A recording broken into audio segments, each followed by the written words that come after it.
In 2025, while most headlines focused on superpower rivalries, a quieter revolution was unfolding across the Atlantic. Canada and the United Kingdom, two longtime allies, began building a resource alliance that could reshape global supply chains.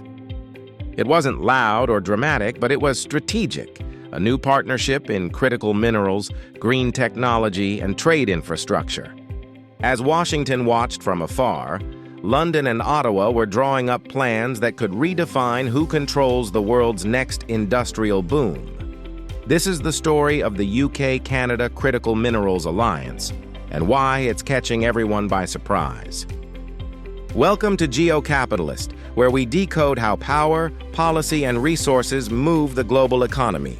In today's video, we're breaking down the $42 billion minerals pact between the UK and Canada, a strategic move that Washington didn't see coming. If you enjoy deep dives into how quiet trade moves reshape the world, make sure you subscribe, because what's happening next between these two democracies could redefine global energy independence. In June 2025, Canada and the United Kingdom agreed to form a joint trade and defense working group, strengthening both nations' economic and security ties. This alliance extends far beyond defense. It's about securing the minerals and technologies driving the next industrial wave. Both governments know that whoever controls lithium, nickel, and rare earths will control the supply chains of the future. The working group's first goal: deepen trade flows in clean energy components and streamline logistics between Halifax and Liverpool, the emerging hubs of the transatlantic green corridor. For London, this partnership means reliable access to Canada's vast resource base. For Ottawa, it means renewed influence within the Commonwealth and leverage in Western energy policy. And together, the two nations are creating a transparent, democratic alternative to mineral supply chains that have long been dominated by authoritarian regimes.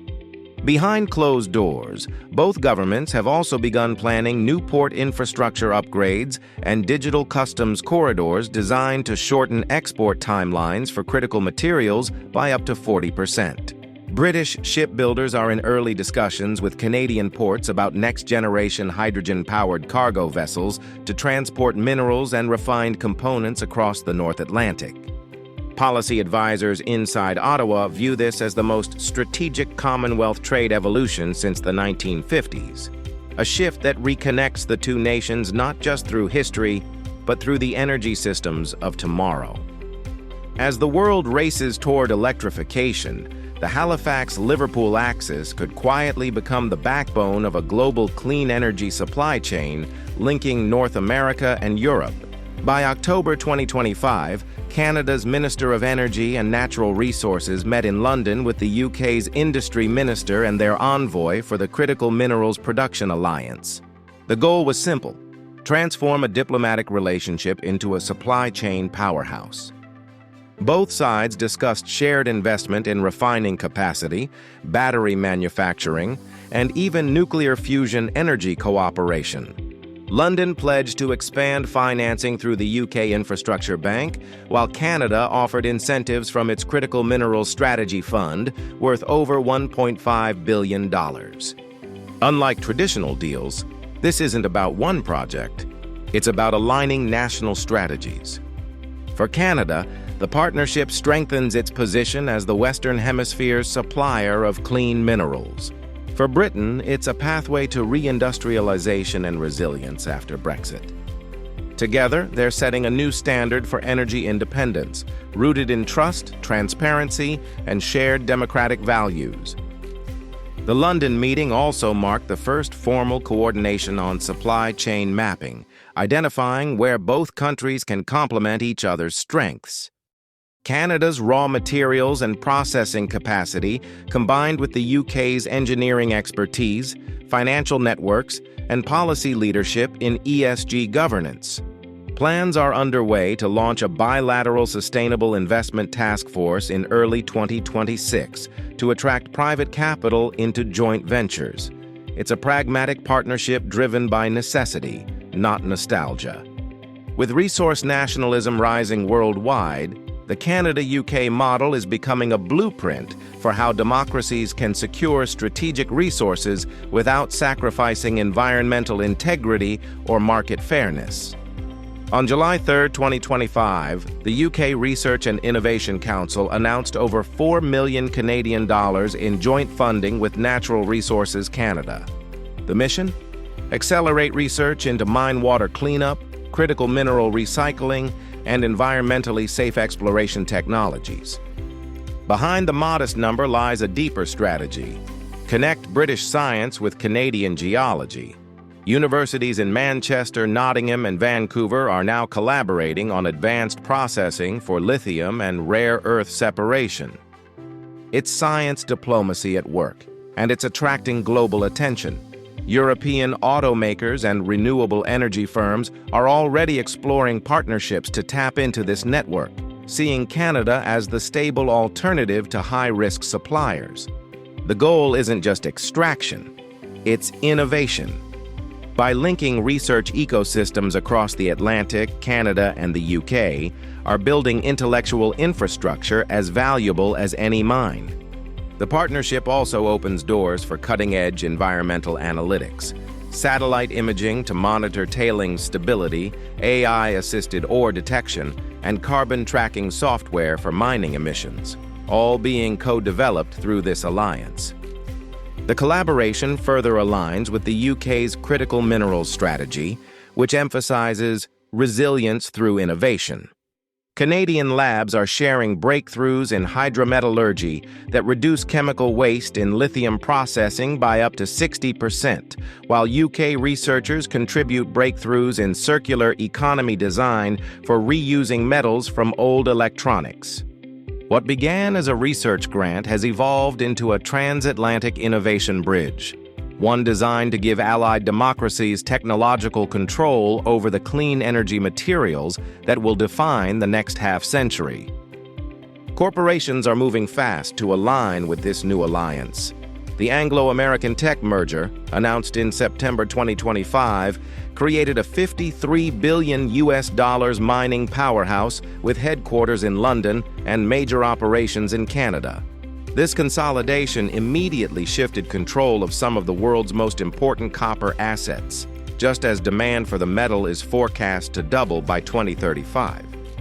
Canadian engineering firms like SNC Lavalin and Hatch are now signing service agreements with UK-based mining finance institutions, while British insurers and shipping companies re-enter Canada's mineral logistics markets. For the private sector, the alliance offers predictability, stable rules, transparent ESG standards, and shared financing norms. It's capitalism working in sync with diplomacy, bridging public trust with private profit. Beyond mining, joint ventures are emerging in battery technology, hydrogen shipping, and carbon capture. London-listed funds are channeling billions into Canadian exploration startups through green bond issuances, while Toronto exchanges are hosting a new wave of British venture listings. The London Metal Exchange is even evaluating a dedicated Atlantic Green Metals category to trace responsibly sourced Canadian material through British refiners. This financial synchronization has turned the Canada-UK corridor into a magnet for long-term capital. Private equity, once focused on Asia, is now betting on Commonwealth transparency. The result is a fusion of credibility and capital, a system where private ambition supports national strategy. For the world economy, the Canada-UK partnership is more than symbolic. It's systemic. Together, the two countries control critical minerals that power electric vehicles, wind turbines, and semiconductors. By linking their capabilities, they're building what analysts call the democratic supply chain. According to the International Energy Agency, diversified sourcing could reduce raw material price volatility by up to 30% over the next decade. That stability matters, not only for Western industries, but for developing nations seeking reliable partners. The partnership also offers Europe and Japan a model: transparency without dependency. And while Washington isn't being pushed aside, it's no longer the only node of power. The new reality is multipolar. and the Canada-UK alliance represents a smarter, quieter kind of leadership. This transatlantic partnership also reshapes trade geography. Ports once reliant on energy imports are transforming into export gateways for refined minerals, battery cells, and green hydrogen. Multilateral development banks are observing the alliance closely as a case study in sustainable industrialization. Nations in Africa and South America, traditionally dependent on a handful of buyers, now see Ottawa and London as alternative markets with fairer terms. Meanwhile, international investors are responding positively. Commodity indices are beginning to price in democracy premiums for materials sourced through Western-aligned supply chains. In a world dominated by uncertainty, the Canada-UK model demonstrates that economic cooperation built on trust can stabilize not just trade, but geopolitics itself. The ripple effects are already visible. British pension funds and Canadian sovereign investors are increasing exposure to each other's infrastructure portfolios, creating a capital loop worth billions. Halifax's Port Authority has begun feasibility studies with Liverpool to establish a hydrogen shipping corridor backed by Commonwealth financing. Meanwhile, Canadian provinces like Ontario and Alberta are inviting British clean tech firms to local industrial zones. In turn, British universities are offering mining policy scholarships to Canadian students, nurturing the next generation of energy economists. The partnership's long-term value isn't just trade, it's trust. In a decade defined by supply shocks, Ottawa and London are demonstrating that reliable allies can outcompete volatile regimes through collaboration, not confrontation. New political dialogues are emerging within the G7, where Canada and the UK now co-chair working groups on mineral traceability and climate adaptation. Regional governments are following suit. Nova Scotia's Energy Board recently approved preliminary permits for British-led hydrogen terminals, while Scotland's export agencies are providing grants to Canadian firms entering European markets. The financial sector has also responded. HSBC Canada and RBC Capital Markets UK have launched a joint research unit on green infrastructure finance. These links are strengthening diplomatic channels at every level, from universities to ports to parliaments. What began as a trade partnership is now transforming into an economic ecosystem, one that redefines how allies build influence without aggression. This isn't just Canada and Britain renewing old ties, it's the Commonwealth reinventing itself. Trade once centered on London is now decentralizing across a network of modern democracies bound by shared principles. Resource links between Australia, Canada, and the UK are turning into what analysts call the Anglo-Resource Triad.